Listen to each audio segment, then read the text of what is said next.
అందరికీ శనార్థులు మంచిగున్నారులా నేను వచ్చేసిన ఇయాల సుతం ఖతర్నాక్ వార్తలు పట్టుకొచ్చిన ఇంకెందుకు ఆలస్యం మొదలు పెద్ద వార్తలు చూద్దాం పారి గడియ రికాం లేదట రేవంతన్ సార్కు గవ్వ వస్తలేదట సర్కారు ఖజానాకు బీసీలకు అన్యాయం చేసిందట కాంగ్రెస్ వాళ్ళు ఊర్లల్లో పబ్లిక్ తిడుతుండ్రు పొట్టు పొట్టు తిట్లు మనసున పడతలేదట పార్టీ మారినోళ్లకు ఎసరొచ్చిందట ఎమ్మెల్యే కొలువులకు మంత్రులకు పంచాది పెట్టినట కాంట్రాక్టులు అందుకే మరలబడ్డారట సొంత పార్టీ ఎమ్మెల్యేలు ఢిల్లీలో ఓడిచినాయి ఎమ్మెల్యే ఓట్లు కాంగ్రెస్ ఎవల ముంచుతుందోనని చూస్తుండ్రు జనాలు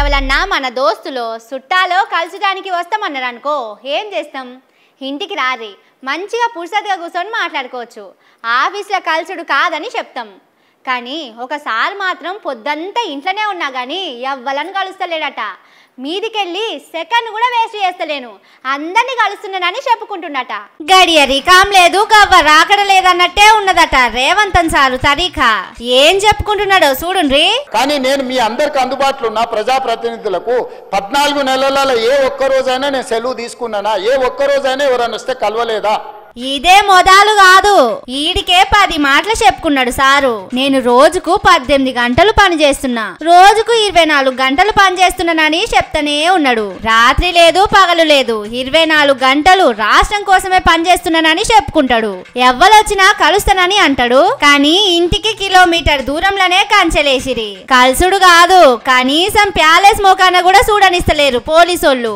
పబ్లిక్ కాంచెల్లి ఎమ్మెల్యేల దాకా ఎవ్వలొచ్చినా అట్లనే ఉన్నదట పరిస్థితి ఇది బయటోళ్ళు అంటున్న మాట కాదు కాంగ్రెస్ పార్టీలే చెప్తున్నారు.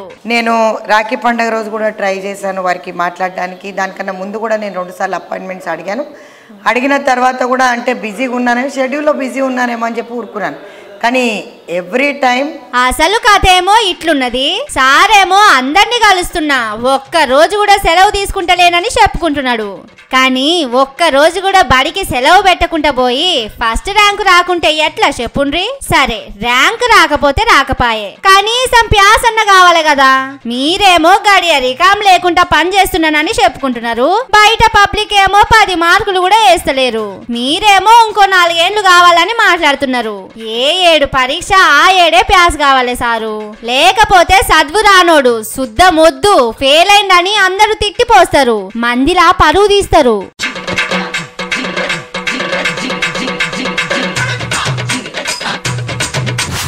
అయిన కాడ కాని కాడకు పోయి గొప్పలు చెప్పుకోవద్దు అప్పులు చేసి పప్పు కూడా తినొద్దని పెద్దోళ్ళు చెప్తారు కానీ కొందరి కథలు ఎట్లుంటాయి చేసిన పని కంటే కూడా గప్పాలే ఎక్కువ ఉంటాయి ఏదో చేద్దామని పోతారు ఇంకోటి చేస్తారు బొక్క బోర్ల పడతారు ఇప్పుడు సర్కార్ వాళ్ళ కథ కూడా అట్లనే అయిందట పెద్దగా రాగం తీసి పెంట కుప్పల పడ్డట్టే అయింది పోన్రి సర్కార్ వాళ్ళ పని కులాల లెక్కలు తీసినాం బీసీలు 56% ఉన్నారని నిన్న సర్కార్ వాళ్ళు అసెంబ్లీలో చెప్పిండ్రు ఇప్పటిదాకా దేశంలో ఎవ్వరు చేయలే మేం మనసు పెట్టి చేసినామని కూడా చెప్పుకొచ్చిండ్రు ఇంటింటికి తిరిగి సర్వే చేసినామన్నారు కొందరు వివరాలు చెప్పనోళ్ళు తప్ప ఏ ఒక్క ఇంటిని ఇడిచిపెట్టలేదన్నారు ఇవి బరాబర్ లెక్కలు తరాజులేసి జోకినా బరాబర్ ఉంటాయని చాలా మాటలు చెప్పిర్రు ఇవే కాదు లెక్కలు తీసుడానికి వచ్చిన వాళ్ళకు పైసలు కూడా ఇచ్చినామని భట్టి సారు లెక్కలు కూడా చెప్పిండు వాళ్ళు పనిచేసినందుకు ఒక్కొక్క ఎన్యూమరేటర్ కి 10,000 రూపాయలు లెక్క ఇచ్చాం అట్లాగే సూపర్వైజర్ కి 12,000 లెక్క ఇచ్చాం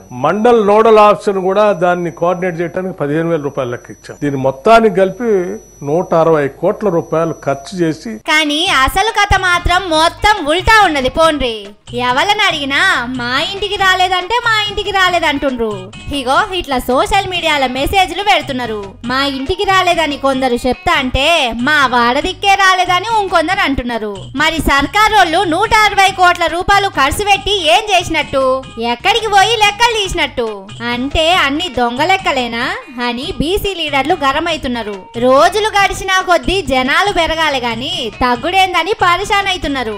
ఇంకో దిక్కేమో మాకు పైసలే ఇయ్యలేదని చాలా ఊర్లల్లా లెక్కలు రాసుకుంటానికి పోయినోళ్ళు చెప్తున్నారు. సర్కారోళ్ళేమో అందరికి ఇచ్చినామని 160 కోట్ల రూపాయల లెక్క చెప్తున్నారు. కానీ ఏ మాటకు ఆ మాట సర్కారోళ్లను మెచ్చుకోవాలనుల్లా చేయని దాన్ని కూడా చేసినట్టు చెప్పుకొనుడు అదే నిజమని నమ్మిచ్చుడు కాంగ్రెస్ ఓళ్లకు వెన్నతోని పెట్టిన విద్య లెక్కనే అయిందని ఏండ్ల సంధి వాళ్ళను చూస్తున్న బీసీలు అంటుండ్రు.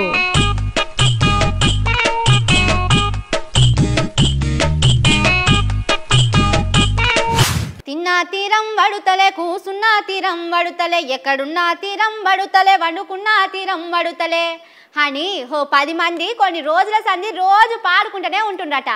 ముచ్చట తెలంగాణకెళ్ళి ఢిల్లీ పోయినాక ఈ పాట పాడుకున్నాడు ఇంకింత ఎక్కువ అయిందట. ఆ లెవెలు ఎందుకు ఆ పాటలు పాడుకుంటుండ్రు చూద్దాం పారి. పార్టీ మారిన ఎమ్మెల్యేలకు గుటగుట మొదలైనట్టే ఉన్నది. సుప్రీంకోర్టు దెబ్బకు స్పీకర్ సారు నోటీసులు పంపించిండు. దీంతో ఇలా అందరినీ కూసబెట్టి మాట్లాడినట రేవంతన్ సారుల దోస్తు నరేందర్ రెడ్డి సారు. లెటర్ ఏమని రాయాలే, 10 తారీఖు నాడు సుప్రీంకోర్టుకు ఏమని చెప్పాలనే ముచ్చట్ల మీద చాలా సేపే మాట్లాడిండ్రట. ఇంకో దిక్కు కేటీఆర్ సారు కూడా రేపు ఢిల్లీ పోతున్నాడట. కోర్టు పని మీదనే పోతుండని అంటున్నారు. కారు పాటోళ్లు గట్టిగానే మనసు పెట్టే వరకు 10 మందిని ఎట్లనన్నా కాపాడుకోవాలని రేవంతన్ సారు కూడా బాగానే తిప్పల పడుతున్నాడట. ఏం లేని కారు రేసు కేసులనే 8 కోట్ల కోసం 10 కోట్ల రూపాయలు ఖర్చు పెడుతుండు సారు. 10 మంది ఎమ్మెల్యేల కోసం 100 కోట్లన్న ఖర్చు పెట్టడా చెప్పుండ్రి. ముఖుల్ రోహత్గిని కాకుంటే అంతకు మించిన లాయన్ను పట్టుకొస్తాడు. రేవంతన్ సారుకు బెయిల్ ఇప్పించిన జట్మలాయి సారుంటే ఆయననే పిలిపిస్తుండే కావచ్చు. కానీ ఆయన అప్పట్లనే కాలం చేసిండు. లేకపోతే గంటకు 1 కోటి రూపాయలైనా పెట్టి ఆయనతోనే వకాలతు చేస్తుండే కావచ్చు. రేవంతన్ సారు ఏదన్నా పట్టుబడితే అస్సలే ఇడవడు. ఎమ్మెల్యేలను ఎట్లా ఈడ్చిపెడతాడని కాంగ్రెస్ వాళ్ళు అంటున్నారు. మంచిదే గాని పథకాలు అమలు చేయడానికి అట్లా ఎందుకు పట్టుబట్టరని పబ్లిక్ అడుగుతున్నారు.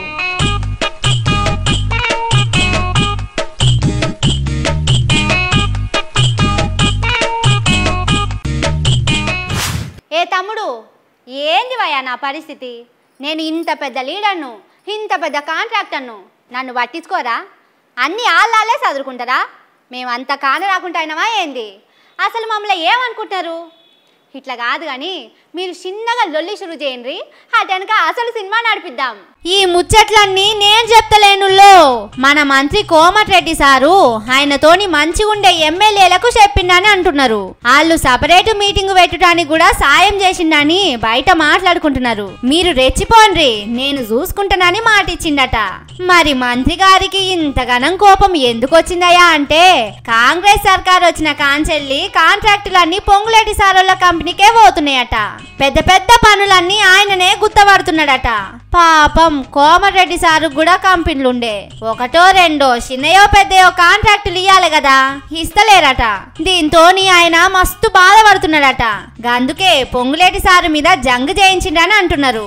ఇంకో దిక్కు ఎమ్మెల్యేలు మీటింగు పెడుతున్నారని మొదలే తెలిసినా ఇదే సందని రేవంతన్ సారు కూడా చూసుకుంటా ఉన్నాడని అంటున్నారు. కానీ చూసిండ్రా, రేవంతన్ సారు ఏమన్నా ప్లాన్ వేసిండా? ఒక్కటే దెబ్బకు 2 పిట్టలను కొడదామని చూసినట్టున్నాడు. అది మొత్తం పెంట పెంట అయ్యే వరకు రేపు అందరినీ పిలిచి మీటింగ్ పెడుతున్నాడట. కానీ కాంగ్రెస్ ల రాజకీయం గమ్మతున్నది పోన్రి. ఎవలను కాలు పట్టి గుంజుతున్నారో తెలియకుండా ఫైటింగ్ చేసుకుంటున్నారు. ఏడాదిలనే ఇన్ని లొల్లులైతే మిగిలిన 4 ఏళ్లల్లా ఇంకెన్ని తయారైతాయోనని 3 రంగుల జెండా పట్టుకున్న కార్యకర్తలు పరిశానై చూస్తున్నారు.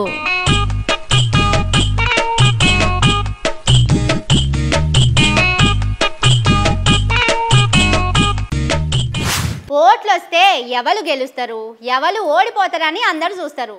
ఏ పార్టీ కుర్చీలో కూర్చుంటుంది, ఏ పార్టీ ఓడిపోయి ఇంటికి పోతుందని లెక్కలేస్తారు. కానీ అలా అయిపోయిన ఢిల్లీ ఓట్లలో మాత్రం అందరూ ఏరే దానికోసం ఎదురు చూస్తున్నారట. అదేందో మనం కూడా అడుచుకుందాం పారి. చూస్తుండగానే ఢిల్లీలో ఓట్లు అయిపోయినాయుల్లా. మొన్నటిదాకా నువ్వా నేనా అన్నట్టే నడిచింది ప్రచారం. 3 పార్టీలు జోరుగానే ప్రచారం చేసిండ్రు. అటు Modi sir, Rahul Gandhi sir, Kejriwal sir ఒకలనొగలు పొట్టు పొట్టు మాటలు అనుకున్నారు. మొన్నటిదాకా కేజ్రీవాల్ సారు పార్టీతోని దోస్తాన్లున్న కాంగ్రెస్ పార్టీ ఢిల్లీలో సోపతి తెంపుకొని పోటీలకు దిగింది. బీజేపీతోని కొట్లాడేది మేమే, బీజేపీని దించి దేశాన్ని ఏలేది మేమేనని చెప్పుకునే కాంగ్రెస్ పార్టీ ఇప్పుడు ఢిల్లీలో అదే బీజేపీకి సాయం చేస్తున్నదని అందరు అంటున్నారు.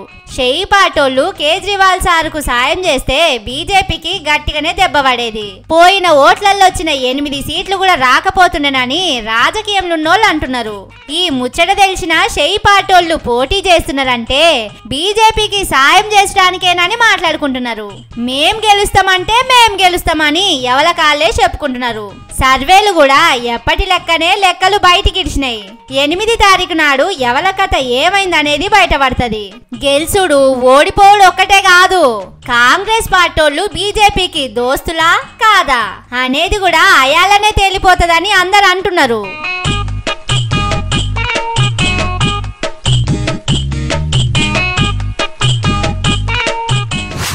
ఇవి ఐదు ముచ్చట్లు. ఇంకిన్ని సూపర్ ముచ్చట్లతోటి మళ్ళొస్తా. చూస్తూనే ఉండుర్రి మన తీన్మార్. ఇదే